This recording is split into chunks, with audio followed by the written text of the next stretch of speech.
तू ही रे माझा मितवा या मालिकेच्या येणाऱ्या भागात आपल्याला असा ट्विस्ट बघायला मिळणार आहे की अर्णव आणि ईश्वरी हे दोघे तर पहिल्या एका भयंकर वादळात अडकलेले असतात. रात्रीची वेळ असते. आभाळातून ढगफुटी झाल्यासारखा पाऊस कोसळत असतो. रस्त्यावर पाण्याचे लोट वाहत होते आणि गाडीच्या वायपरलाही तो पाऊस बाजूला करणे कठीण जात होते. या भयंकर वादळी पावसात ईश्वरी आणि अर्णव यांची गाडी एका अनोळखी रस्त्यावरून संथ गतीने पुढे सरकत होती. गाडीच्या आत एक विचित्र शांतता होती. आता ईश्वरीच्या चेहऱ्यावर स्पष्टपणे काळजी आणि भीती दिसत होती. ती वारंवार तिच्या फोनवरती GPS कडे बघत होती आणि तिची अस्वस्थता वाढत होती. शेवटी न राहून ती अर्णवला म्हणाली, सर, बाहेर किती भयंकर पाऊस कोसळतोय बघा ना. आणि मी हे काय बघतीये? मगाशी मॅपवर आपल्यालाही पोहोचण्यासाठी फक्त 1 तास दाखवत होतं आणि आता चक्क 2 तासांचा वर वेळ दाखवतंय. इतकं ट्रॅफिक किंवा अडथळे काय करणार आहेत?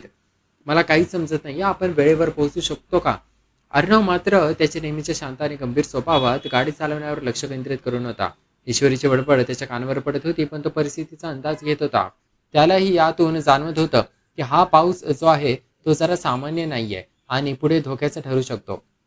दुसरीकडे एका निर्मनुष्य अंधाऱ्या आणि कुबट वास येणाऱ्या गोडांमधून माणुसकीला काळीमा फासणारा प्रसंग घडत होता. रमाकांत यांच्या एका खुर्चीला निघृणपणे बांधून ठेवण्यात आलं होतं. त्यांच्या चेहऱ्यावर मारहाणीचं व्रण होतं आणि ते वेदनेने विव्हळत होतं, पण त्यांच्या डोळ्यातील बाणेदारपणा अजूनही कायम होता. त्यांच्यासमोर वल्लरी आणि उदयकांत उभे होते. वल्लरीच्या डोळ्यात एक भयानक सुराची आग जळत होती. ती रमाकांत यांच्या जवळ गेली आणि अत्यंत कठोर आवाजात म्हणाली, हे बघ, जे काही आहे ते मुकाट्याने आणि लवकर सांग. ते पुरावे कुठे लपवले आहेत ते बोल लवकर. नाही तर तुला आम्ही असं टॉर्चर करत राहू की तुझा प्रत्येक श्वास तुझ्यासाठी नरक बनवून टाकेल मी. रमाकांत यांनी तिच्याकडे तिरस्काराने पाहिलं, पण ते एक शब्दही बोलले नाहीत. त्यांचा हा शांतपणा वल्लरीचा राग आणखी भडकवत होता. उदयकांत, ज्याच्या हातात क्रूरतेची खाच होती, तो पुढे आला आणि म्हणाला, बोल बोल लवकर, तोंड उघड, नाहीतर बघ मी काय करेल. तुझं अस्तित्वच आता मी संपून टाकेल, समजलं ना? त्यावर रमाकांत यांनी आपला सगळा धीर एक वाटाला आणि अत्यंत ठोमपणे म्हणाले, हे बघा, तुम्ही दोघे काही करण्याचा प्रयत्न करा. अगदी मला संपवलंत ना तरी मी तुम्हाला कोणतेही पुरावे देणार नाहीये. माझ्या शेवटच्या श्वासापर्यंत, ऐकलं ना, शेवटच्या श्वासापर्यंत मी तुम्हाला काही सांगणार नाहीये, समजलं? हे ऐकताच वल्लरी रागाने लालबुंद झाली. तिने रागाने पुढे होत रमाकांत यांचे तोंड घट्ट धरले आणि फनकार्याने म्हणाली, तुला जास्त मस्ती आलेली आहे ना? हो ना? पण लक्षात ठेव, हे जे काही तुझं चाललंय ना, याच्यापेक्षा कुत्र्यासारखे वाईट हाल आम्ही तुमचे करू. त्यामुळे गपगुमान मुकाट्याने जे काही आहे ते सांग. जास्त शहाणपणा करण्याची अजिबात गरज नाहीये, कळलं? ती थोडी थांबली आणि जुन्या आठवणींना तिचा चेहरा अधिकच भयानक झाला. ती पुढे म्हणाली, तू मला म्हणतोयस ना मी तुझे हाल करतोय, मी तुझे हाल करतेय, पण तुझ्या बायकोने माझ्यासोबत काय केलंय विसरलास का तू? तुझ्या बायकोने माझ्या श्रीमंतीची मस्करी उडवली होती. 4 चौघांमध्ये मला अपमानित केलं होतं आणि ती श्रीमंत असल्याचा मला माज दाखवला होता. त्यासाठी, फक्त त्यासाठी मी हे सगळं करतेय. तुला लक्षात नसेल, पण मी माझा माज उतरवलाय आणि मी माझा जो माज आहे तो उतरवायला कधी कमी केलं नसतं. पण आता काय करणार? तुझ्याकडे ते माझे पुरावे आहेत ना, म्हणून तू जिवंत आहेस. नाहीतर तुला तिथे तिथे गाडलं असतं मी, समजलं का? आता वल्लरी रमाकांतला धमकावतच असताना अचानक तिच्या मोबाईलची रिंग वाजली. मामाचा फोन होता आणि फोनवर बोलून झाल्यावर तिच्या चेहऱ्यावर घाई दिसू लागली. ती उदयकांतकडे वळून म्हणाली, ह्यांचा फोन आलाय, मला लवकरात लवकर घरी पोहोचलं पाहिजे. उदयकांत, तू यांच्यावर बारीक लक्ष ठेव. हा काय बोलतोय काय नाही या सगळ्यावर तुझी नजर असली पाहिजे. जर काही प्रॉब्लेम झाला तर मला लगेच कळव, मी निघते लवकर. आणि एक लक्षात ठेव, याला बोलतं केल्याशिवाय दुसरं काही करू नकोस. उदयकांत वेगातून म्हणाला, मला तर याचं तोंड कायमचं बंद करावं असं वाटतंय. बंदुकीने उडवून टाकावं असं वाटतंय हा म्हाताऱ्याला. वल्लरीने डोळे वटारले आणि ती त्याच्यावर ओरडली, हे बघ, असा कोणताही मूर्खपणा करू नकोस. जोपर्यंत आपल्या हातात ते पुरावे येत नाही ना, तोपर्यंत आपण यांची काही वाकडं करू शकत नाही. त्यामुळे जरा शांत राहा. तुझ्या परीने यांच्याकडून कसे पुरावे गोळा करता येतील ते बघ. सगळं काही बाहेर काढण्याचा प्रयत्न कर आणि मग बघूया आपण पुढे काय करायचं ते. वल्लरी तिथून निघून गेल्यावर उदयकांत क्रूरपणे हसायला लागला. तो स्वतःशीच पुटपुटला, वल्लरी, अगं तू जा, मग मी बघतो मी या म्हाताऱ्याचं काय करायचं ते. वल्लरी जाता जाता पुन्हा एकदा कडक शब्दात बजावून गेली, हे बघ, ह्याला तू काही करू नको, समजलं ना? याच्याकडे पुरावे आहेत. त्यामुळे याला पुढे काही करण्याची हिंमत करू नकोस, नाहीतर खूप मोठा प्रॉब्लेम होईल. थोड्या थोड्या वेळाने याला टॉर्चर करत राहा, म्हणजे बघू हा बोलतोय का. मी निघते आणि हो, मध्येच मला काहीतरी कॉल करू नकोस. काही असेल तर मिस करेन तुला समोरून कॉल. आता वल्लरी गेल्यानंतर गोडाऊनमध्ये फक्त उदयकांत आणि रमाकांत उरले होते. उदयकांतने रागाने रमाकांत यांची कॉलर धरली आणि त्यांना पुन्हा मारायला सुरुवात केली. बोल म्हाताऱ्या, बोल लवकर, कुठे आहे तो व्हिडिओ, कुठे आहेत ते पुरावे? त्याने अत्यंत निर्दयपणे रमाकांतचा गळा जोरात आवळला. श्वास कोंडल्यामुळे रमाकांत यांचा चेहरा लाल झाला होता, पण तरीही त्यांनी एकही शब्द उच्चारला नाही. उदयकांत मारून मारून वैतागला होता. आता मी काय करू याचं? याच्याकडून पुरावे कोणत्या पद्धतीने काढून घेऊ? किती मारलं तरी हा दगडासारखा गप्पच आहे. एकटा आम्ही याच्याकडून काय पुरावे तरी काढू कसे? या असा विचार करत असतानाच रागाच्या भरात त्याने रमाकांत यांच्या डोक्यात एक जोरदार फटका मारला. त्या जबरदस्त प्रहाराने खुर्चीसह रमाकांत खाली कोसळला. तो जमिनीवर पडताच त्याची हालचाल बंद झाली. उदयकांत क्षणभर स्तंभ झाला. रागाच्या भरात आपण काय करून बसलो याची यालाच जाणीव झाली. तो घाबरत त्याच्या जवळ गेला आणि म्हणाला, दादा हे दादा उठ. पण रमाकांत कोणताही प्रतिसाद देत नव्हता. उदयकांतच्या मनात धडकी भरली. हा आवाज का देत नाहीये? याला काही झालं तर नसेल ना? हा बेशुद्ध पडला की काय? ही डायरेक्ट टाकात गेला. त्याने थरथरा त्या हाताने रमाकांत याच्या नाकाजवळ बोट ठेवलं आणि श्वास चालू आहे का ते चेक करू लागला. त्याला काहीच समजत नव्हतं. जरा म्हातारा मेला तर वल्लरी आपल्याला जिवंत सोडणार नाही.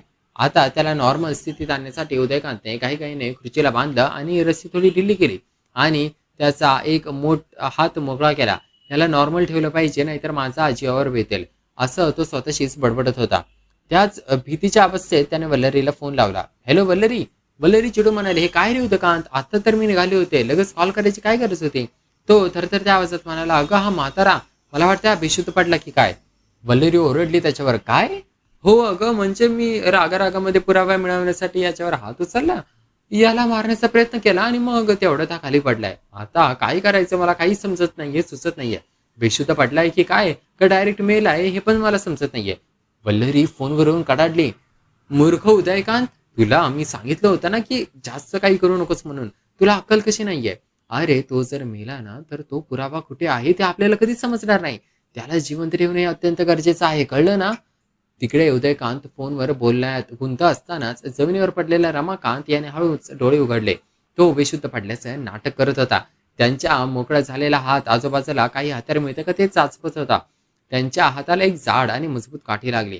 त्याने आपली उरली सुरली ताकद एकटावली आणि वाघासारखं झेप घेता ते उदयकांच्या डोक्यात सनसनीत मारले. काठीचा प्रहार इतका भयंकर होता की उदयकांच्या हातातला फोन तिथेच लांब उडून पडला आणि तो डोक्याला हात लावत खाली कोसळला. तो सावरण्याआधी रमाकांत याने अजून एक जोरदार फटका त्याच्या डोक्याला हाणला. त्या सरशी उदयकांत पूर्णपणे बेशुद्ध होऊन जमिनीवर कोसळला.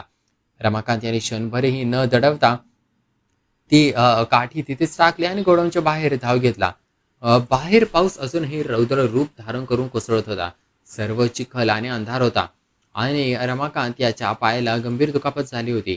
त्यांना चालताही येत नव्हतं, पण जीवाच्या आकांताने ते लंगडत लंगडत धडपडत पळत होते. ते रस्त्याच्या कडेला आले. मदतीसाठी कोणाची तरी गाडी येते का ते पाहत होते. ते इकडे तिकडे नजर फिरवत होते, पण त्या भयानक वादळात रस्त्यावर शुकशुकाट होता. वेदना असह्य झाल्यामुळे ते झाडाचा आधार घेऊन उभा राहिले. नेमकं त्याच वेळी ईश्वरी आणि अर्णव यांची गाडी रस्त्यावरून जात होती. मामाचा अर्णवला फोन आला होता. अर्णवरी, कुठे आहे तुम्ही? ठीक आहात ना? मामाने विचारलं. हो मामा, आम्ही ऑन द वे आहोत, पण पाऊस भरपूर आहे, अर्णव म्हणाला. अरे अर्णव, इथे पण भरपूर पाऊस आहे, त्यामुळे आयोजकांनी स्पर्धा काही तास पुढे ढकलली आहे. बरेच लोक पावसात अडकलेत, मीडियावाले पण येऊ शकले नाहीत, त्यामुळे तुम्ही एक काम करा, कुठेतरी सुरक्षित ठिकाणी एका हॉटेलमध्ये थांबा. पाऊस वाढलाय आणि रस्ते पाण्याखाली गेलेत, येण्याची काही करू नका. फोन ठेवल्यानंतर अर्णवने ईश्वरीला परिस्थिती सांगितली. ईश्वरी म्हणाले, थँक गॉड, बरं झालं, आता कुठेतरी आपण थांबू शकतो. गाडी पुढे सरकत असताना अचानक ईश्वरीची नजर खिडकीबाहेर गेली. तिला अंधारात झाडाजवळ उभ्या असलेल्या एका व्यक्तीची आकृती दिसली. विजेच्या प्रकाशात तिला तो चेहरा ओळखीचा वाटला.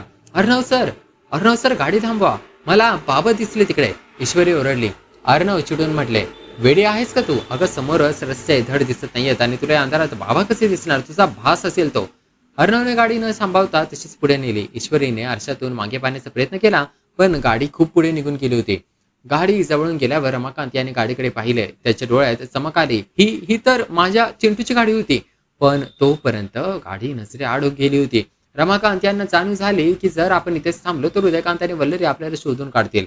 त्यांनी आकाशकडे हात जोडले. हे देवा, आम्हाला कुठेतरी सुरक्षित ठेव आणि सुरक्षित ठिकाणी पोहोचव. आणि ते पुन्हा त्याच जखमी अवस्थेत अंधारात पुढे चालू लागले. गाडीमध्ये ईश्वरीची अस्वस्थता शिगेला पोचली होती. सर प्लीज आणखी एकदा एखादा हॉटेल बघूया. ऑलरेडी खूप उशीर झालाय. अर्णव रुबाबात उत्तर देतो. हो मी बघतोय एखादं 5 स्टार हॉटेल दिसेल का, आपण तिकडे थांबूया. ईश्वरी कपाळावर हात मारून म्हणाली, सर 5 स्टार हॉटेल कशाला हवंय तुम्हाला? अहो इतका पाऊस पडतोय, एखादं साधं हॉटेल असेल तरी चालेल ना आपल्याला. अर्णवने आपला चष्मा नीट करत म्हणला, नो मिस इंदौर, मी अर्णव राजे शिर्के आहे. मी कुठेही एखाद्या आलतू फालतू ठिकाणी थांबलो आणि लोकांनी मला बघितलं तर काय इमेज राहील?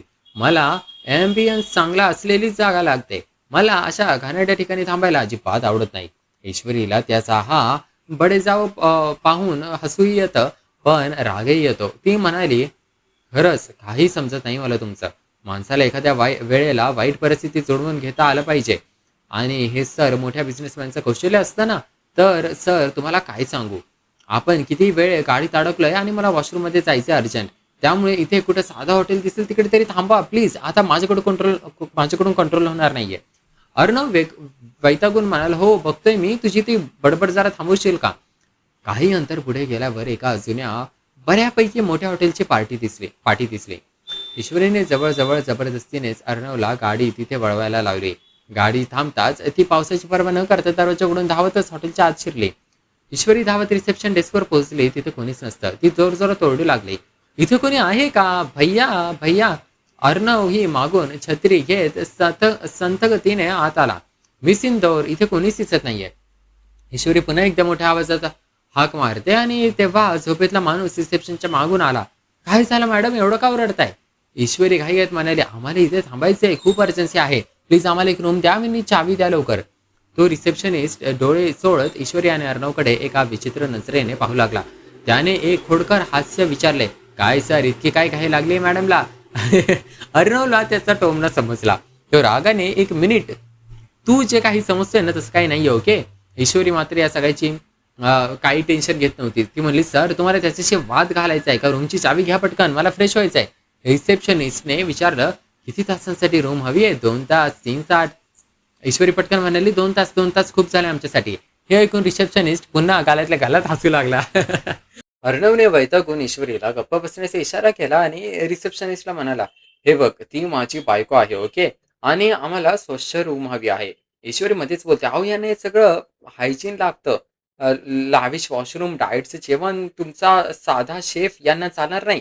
रिसेप्शन हसून म्हणाला, सर हे साधं हॉटेल आहे, इथे सगळं काही नाही मिळणार. तर अर्णवने नाईलाजाने रूमची चावी घेतली. ईश्वरी चावी घेऊन वरती डाव्या बाजूला रूम आहे ना, असे विचारत धावतच जिन्याकडे पळाली. रिसेप्शनिस्ट अर्णवकडे पाहून म्हणाला, सर मॅडम खरंच भारी आहेत, एन्जॉय.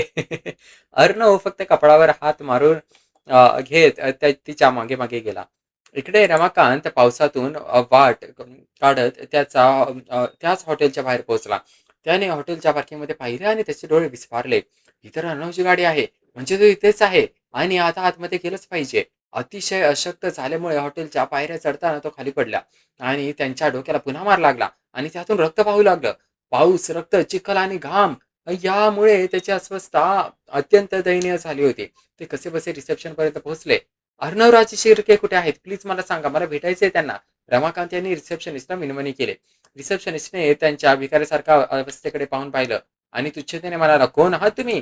असं आम्ही कोणाला सांगू शकत नाही. इथून निघा पाहू.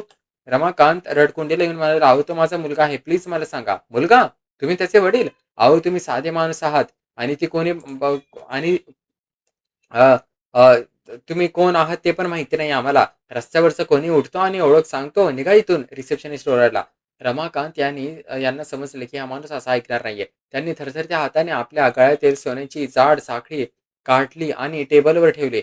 हे बघ, ही माझी सोन्याची साखळी ठेव तुझ्याकडे, पण प्लीज इथे लपायला एक रूम दे. मी खूप मोठ्या संकटात आहे, माझे प्राण धोक्यात आहे. सोन्याची साखळी पाहताच रिसेप्शनिस्टचे डोळे चमकले. त्याने ती साखळी घासून पाहिली आणि खिशात टाकत म्हणाले, ठीक आहे, वरती 200 नंबरची रूम रिकामी आहे, तिथे जाऊन तुम्ही थांबू शकता, पण कोणाला काही कळता कामा नाही. रमाकांत त्याला धन्यवाद देत लंगडत लंगडत चिन्याकडे निघाले. ते वर जात असतानाच त्यांची नजर दरवाजाकडे गेली आणि कोणी आपला पाठलाग तर करत नाहीये ना याची खात्री करायची होती. हॉटेल बाहेर वल्लरीची गाडी येऊन थांबली. तिने रस्त्यातून उदयकांतला गाडीत बसवलं होतं. मूर्खा, तो पळून गेला म्हणजे आपल्यासाठी किती मोठी रिस्क आहे, कळते का तुला? ती उदयकांतवर ओरडत होती. उदयकांत म्हणाला, तो आता या हॉटेलमध्ये गेलाय, आपण याला तिथे जाऊन पकडूया. वल्लरी हॉटेलकडे पाहिलं आणि तिचे धाबे आणले. "नाही, आपण आत नाही जाऊ शकत." आणि त्यावेळेस सूर्यकांतने विचारले, "का?" तर मग वल्लरी बोलले, "अरे, डोळे उघडून बघ, ती अर्णवची गाडी आहे आणि याचा अर्थ अर्णव इथेच आहे. जर आपण आत गेलो तर म्हातारा अर्णवच्या समोर गेला असेल आणि त्याने सगळं सत्य अर्णवला सांगितलं असेल, तर आपला सगळा खेळ संपेल." वल्लरी भीतीने थरथरत म्हणाली. आता या मालिकेच्या पुढील भागात आपल्याला असं बघायला मिळणार आहे, की या हॉटेलमध्ये एकीकडे ईश्वरी आणि अर्णव आहेत, तर दुसरीकडे आपला जीव वाचवण्यासाठी लपलेले बाबा आहेत. ईश्वरी फ्रेश होऊन पांढऱ्या बाथरोबमध्ये बाहेर येते आणि तिचे सुंदर रूप पाहून अर्णव मंत्रमुग्ध होतो. तो आपल्याला पाहायला मिळतं, की त्याच वेळी उदयकांत बाबांना शोधण्यासाठी लपून-छपून हॉटेलमध्ये शिरतो. बाबा आणि अर्णव यांची भेट होईल का? की त्याआधीच उदयकांत बाबांपर्यंत पोहोचेल? हे पाहणे अत्यंत रंजककारक ठरणार आहे. तर या सगळ्यावर तुमचं काय मत आहे? नक्की मला कमेंट करून सांगा या व्हिडिओखाली आणि पाहूया कशाप्रकारे उदयकांत आणि वल्लरीला फायनली त्यांच्या कर्मांची शिक्षा मिळते